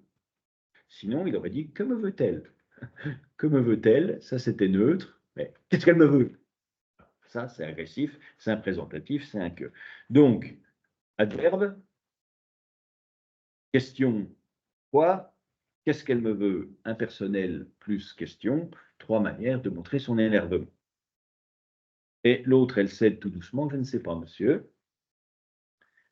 Interjection et, adverbe de valeur bien, allez lui demander un ordre, une exclamation, une phrase injonctive.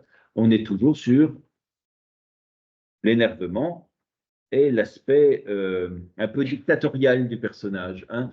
Ça, c'est un rôle pour Louis de Funès, quelqu'un qui rabroue son personnel, quelqu'un qui engueule tout le monde. Oui, monsieur. C'est vrai ça. Comment on joue ça? Ben, deux options, c'est une exclamation. C'est impersonnel, c'est. Soit on le joue à la, on va dire, continuation de l'environnement. C'est vrai ça. J'ai perdu la ligne, je sais pas où j'en suis. C'est vrai ça. Et puis après, il change de ton. Soit on considère qu'il change dès maintenant de ton, une sorte de, bon, de calme. C'est vrai ça. Exaspération. C'est vrai ça. Au fait, euh, dites-moi, dites donc, vous. Alors là, le Follavoine en question va changer de tonalité. Au fait, changement de sujet. Dites donc, une question. Mais vous voyez, c'est pas une question. Le dites donc, on peut le trouver exprimant des avis très différents. Soit le choc. Dites donc, dites donc. Genre, eh oh, vous êtes gonflé, hein, vous n'êtes pas gêné, vous. Hein, dites donc. Soit simplement une question, mais une question qu'on atténue. Pas dites, c'est dites donc. Vous voyez, bon, il essaie d'arrondir les angles. Et c'est le donc qui permet d'arrondir les angles. C'est un adverbe. Rappelez-vous, mais où est ornicar. Le donc a été sorti des conjonctions de coordination, donc le donc, c'est un adverbe. Vous, alors, comment interpréter les trois petits points qui suivent? Soit Rose lui coupe la parole. Alors, on va le faire à deux. Tenez, vous allez jouer avec moi. Donc, moi, je vais dire la phrase, puis quand j'en serai à vous, vous direz, monsieur, vous allez me couper la phrase. Au fait, dites donc, vous. Voilà. Soit, deuxième solution, c'est hésitation de sa part. Au fait, dites donc, vous. Parce que là, en fait, il est emmerdé. Il est embêté, pardon, dira-t-on. C'est qu'il cherche dans le dictionnaire où c'est ils hybrides. Et il n'en sait rien. Et donc, bien embêté, il en est réduit à demander à sa bonne si par hasard sa bonne n'aurait pas des meilleures connaissances de géographie que lui.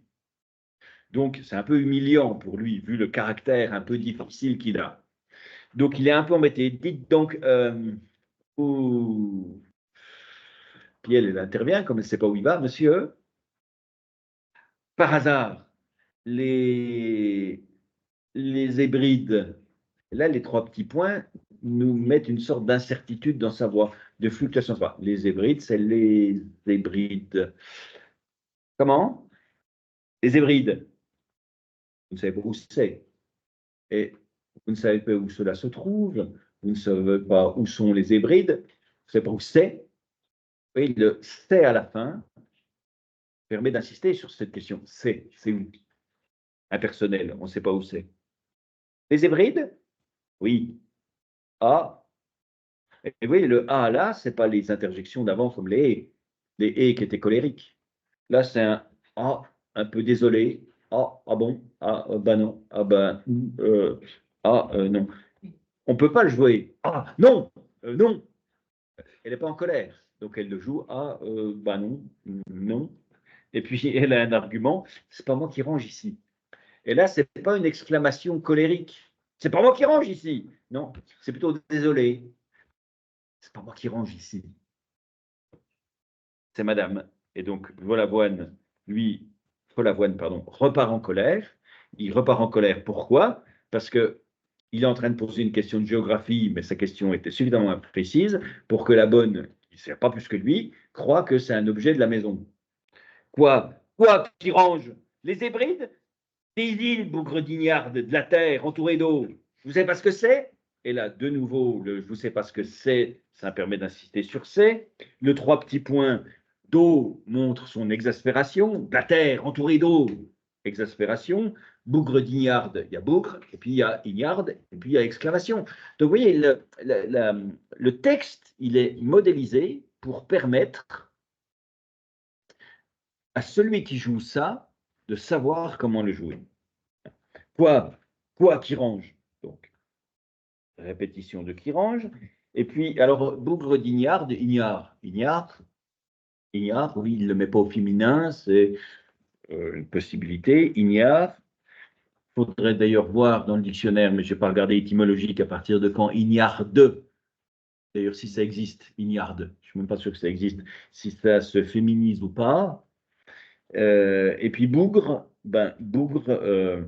en l'occurrence, c'est un très très gros juron, bougre, hein, qui a perdu un petit peu de sa valeur avec le temps.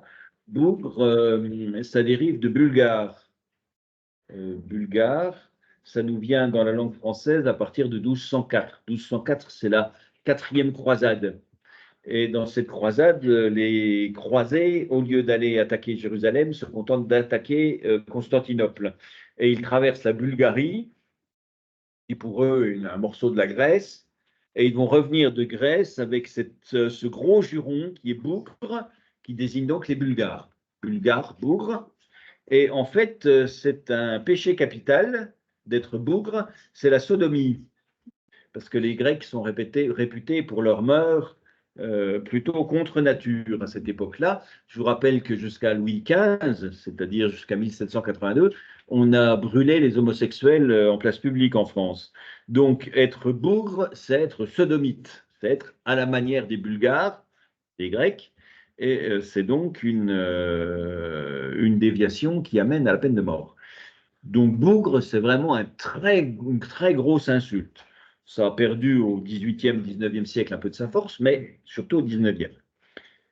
Donc ça désigne les Bulgares, littéralement, et précisément la sodomie. Et on a un autre mot comme ça qui désigne une nationalité étrangère et puis qui est déplaisante, c'est ogre. Ogre, il y a deux étymologies possibles, soit c'est Orcus, un démon biblique, soit c'est hongrois, ça dériverait de hongrois. Pourquoi? Parce qu'au 8e, 9e siècle, on a eu des invasions hongroises en France qui ont ravagé la Bourgogne, jusqu'à la Bourgogne, presque la région parisienne. C'est l'héritage des Huns, si vous préférez. On a des invasions orientales. On a les Huns au 4e, 5e siècle, Attila. Et puis au 8e, 9e, on a les Hongrois, qui viennent du même endroit, qui sont aussi des populations orientales, qui débarquent en France et qui pillent tout. Et ça a laissé un suffisamment mauvais souvenir pour qu'on associe ces Hongrois à la créature monstrueuse qui dévore les enfants, sont donc les ogres. Dans plusieurs ouvrages, moi j'ai montré que dans le même ordre d'idées, le vampire, en fait, c'est une déviation des invasions turques. C'est un mot turc, vampire, et on a associé les Turcs à des vampires, c'est-à-dire des créatures particulièrement néfastes là aussi. Donc, vous voyez, il y a plein de modélisations là-dedans. Il y a quoi? Il y a la répétition de quoi? Il y a l'exclamation qui range avec répétition de ce qui est marqué au-dessus, c'est pas moi qui range. Et vous voyez que déjà dans le c'est pas moi qui range, il y avait encore ce paravent. C'est-à-dire celle qui parle, elle se cache. C'est pas moi. Hein, c'est madame, se cache derrière madame. Ben, c'est pas moi, on se cache pour ne pas être responsable de la perte des Hébrides. De la terre entourée d'eau, vous ne savez pas ce que c'est, et la forme négative insiste sur l'aspect méprisant de Follavoine. Vous savez ce que c'est? Bon, ce serait déjà un peu insultant, mais vous ne savez pas ce que c'est? Vraiment, c'est une idiote. L'aspect négatif, la phrase négative, l'interrogation négative, qui est aussi une forme d'exclamation, insiste sur le mépris un petit peu de Follavoine. Et c'est d'autant plus drôle que lui-même ne sait pas où c'est non plus. Hein, donc il transfère sa colère sur la bonne, alors que lui-même n'est pas responsable de son savoir. Répétition de la terre entourée d'eau, oui, mais pas un oui gentil, un oui agressif. Oui, de la terre entourée d'eau. Comment ça s'appelle? Et elle répond de la boue. Et là, l'interrogation n'est pas une interrogation agressive ou exclamative. C'est juste une incertitude de la boue. Mais non, pas de la boue, son énervement. Et là, pourquoi une interrogation? L'interrogation qui devrait plutôt être une exclamation. Pas de la boue. C'est de la boue. Quand il n'y a pas beaucoup de terre, et pas beaucoup d'eau. Mais quand il y a beaucoup de terre, beaucoup d'eau, ça s'appelle des îles.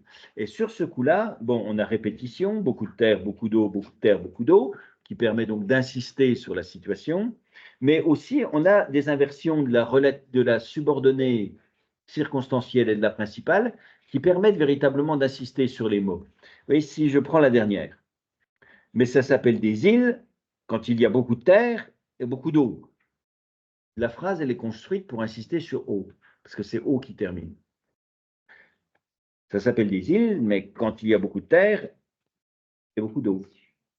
Alors que si on inverse, c'est quoi le mot final sur lequel on insiste? Ben, c'est île. Mais quand il y a beaucoup de terre et beaucoup d'eau, ça s'appelle des îles. Et donc l'inversion de la principale et de la subordonnée, théoriquement on a la principale et la subordonnée, ça aurait fait une phrase qui insiste sur eau. Quand on inverse, quand il y a beaucoup de terre et beaucoup d'eau, ça s'appelle des îles, ben, ça permet d'insister sur île. Donc l'inversion là, elle met en valeur quoi? Elle met en valeur île, puisque la grande question c'est où sont les îles Hébrides? La grande information c'est des îles. Et l'autre, elle apprend quelque chose. Ah, eh bien, les Hébrides, c'est ça, c'est des îles. Par conséquent, c'est pas dans l'appartement. Les c'est, répétition du c'est, pour phénomène d'insistance, pour bien insister sur le fait que c'est des îles. Et comme la bonne, elle n'est pas très maligne, elle répond, ben oui, alors c'est dehors. Et elle reste sur son idée, c'est soit c'est dans l'appartement, mais c'est pas moi qui range. Bon, alors ouf, ouf en quelque sorte, c'est pas chez nous, c'est à l'extérieur, donc forcément, c'est pas dans l'appartement. Naturellement, c'est dehors. Ah ben non, non, je ne les ai pas vus. Et la phrase négative, plus le A, plus le ben non, montre effectivement la méconnaissance de la bonne, son aspect un peu limité. Mais cet aspect limité, il est renforcé par le fait que Follavoine est très très limité lui aussi. Et sur la fin, le fait que Follavoine va utiliser des moyens de modélisation pour se moquer de la bonne renvoie au fait que lui-même fait émerger, d'autant plus que lui-même est très limité. Je pourrais par exemple dire ici, je me tais dans le fond parce qu'on ne s'entend plus, mais je ne le fais pas parce que de toute façon, ils écoutent suffisamment pas pour ne pas s'apercevoir que je parle d'eux. Oui, merci, voilà. Je me tais dans le fond. Non, visiblement, ça ne marche pas. C'est pas grave. Donc la bonne se fait avoir en disant je sors si peu, comme si elle avait la possibilité de visiter les îles Hébrides. Or, vous qui êtes savants, vous savez que les îles Hébrides, c'est au nord de l'Écosse. Donc même en sortant à Paris, elle ne pourrait pas tomber dessus comme l'île de la Cité ou des îles proches des îles sur la Seine. Exaspérée, oui, ça va bien, allez retrouver madame, des impératifs, 3 petits points, des exclamations, elle est énervée.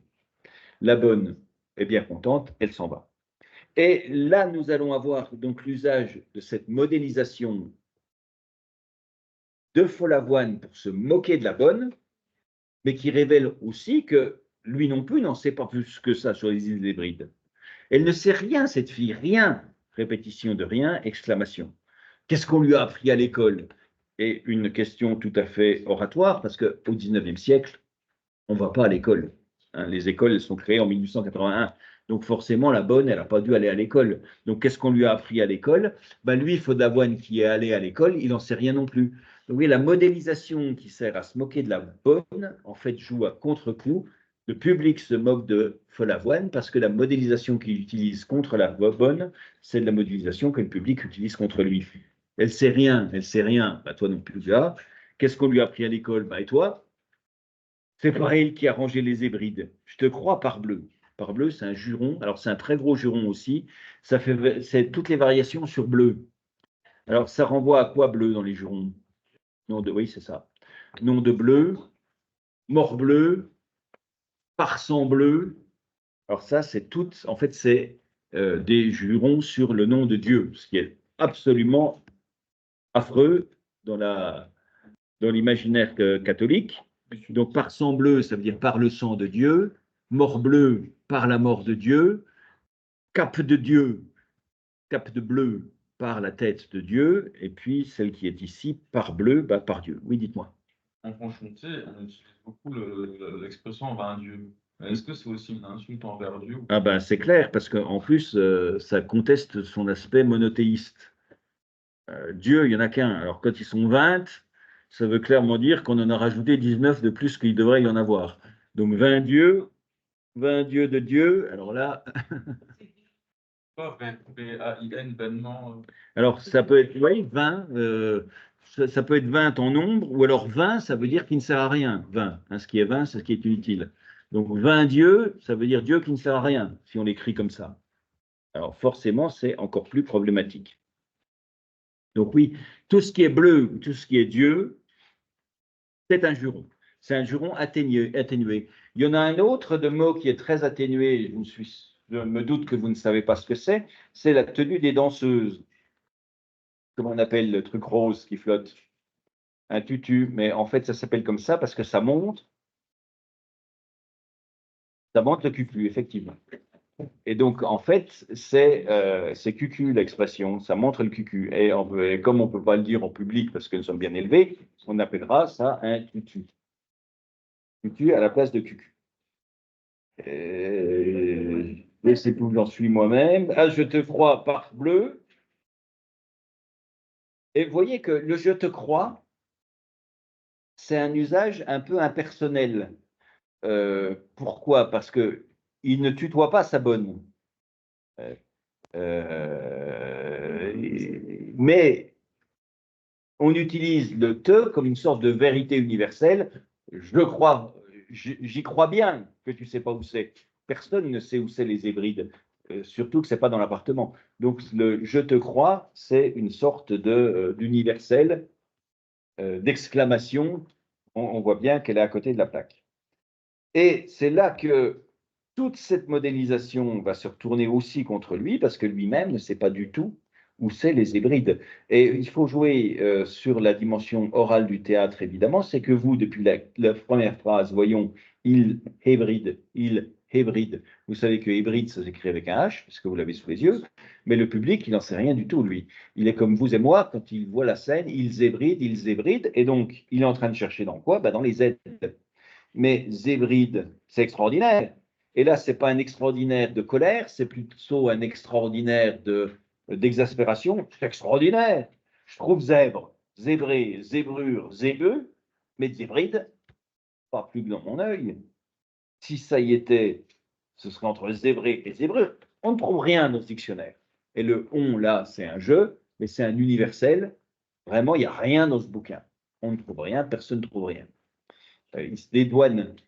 Il ne dit pas je ne trouve rien dans le dictionnaire, mais l'universel, l'univers tout entier ne trouve rien dans le dictionnaire, on ne trouve rien. C'est donc un on qui le dédouane de sa propre ignorance. Mais comment ça va suivre? Eh bien, ça va suivre par le fait qu'il va chercher dans les Z, il va chercher dans les E, puis il va arriver sa femme, et puis à deux, ils vont se mettre à farfouiller. Où est-ce que ça peut bien se trouver? Hébride. Il y en a un qui vont s'engueuler pour savoir où ça se trouve, et puis sa femme va fouiller pour lui dire t'as qu'à chercher dans les H tant que tu y es, et puis de fait, ça y est. Donc ils vont en plus s'engueuler par le fait que l'un savait et l'autre ne savait pas, mais en fait, ils ont dit H par dérision, et c'était en fait la vérité. Ils hébrident donc. Donc, à quoi sert la modélisation? Eh bien, la modélisation, ça sert à faire en sorte que par des effets grammaticaux, vous arriviez à sortir de phrases qui sont par définition des phrases neutres, des bouts de grammaire assemblés, que vous arriviez à partir de ces bouts de grammaire assemblés à rajouter du sens. Et c'est donc cela l'énonciation. Vous voyez bien à quoi ça sert l'énonciation. L'énonciation, ça sert à partir d'une information à la comprendre, non pas dans son texte, mais dans son contexte. Dans son contexte, on a un imbécile qui maltraite sa bonne. On a un ignorant qui s'énerve.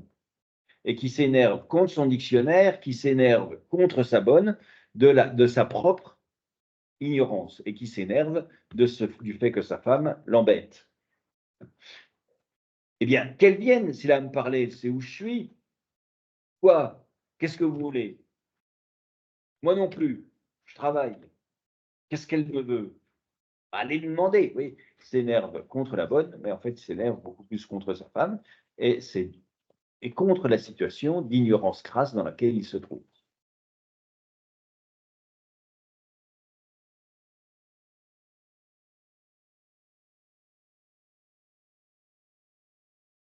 Oui, mais c'est parce que c'est un patron tyrannique. Regardez Louis de Funès, il s'énerve toujours sur ses employés, toujours sur ses domestiques, toujours sur ses enfants, toujours sur les voisins. C'est jamais de sa faute à lui.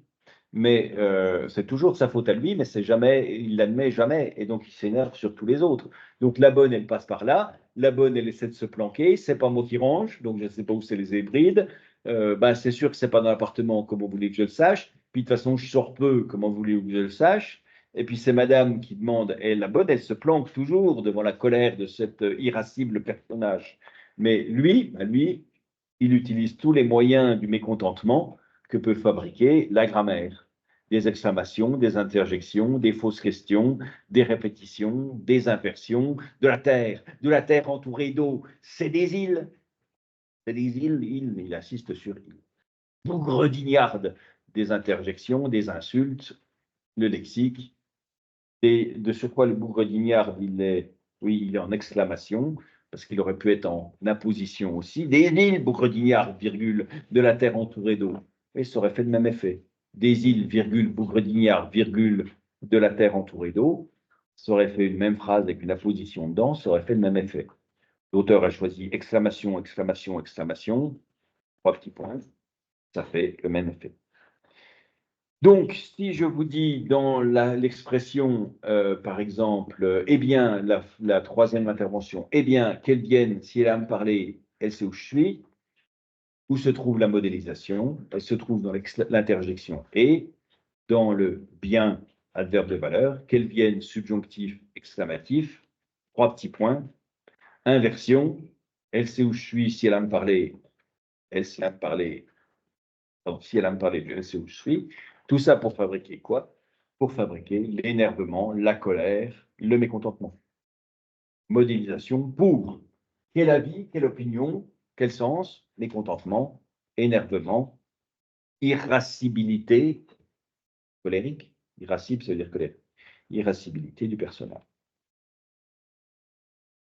Question? Eh bien, fin du cours.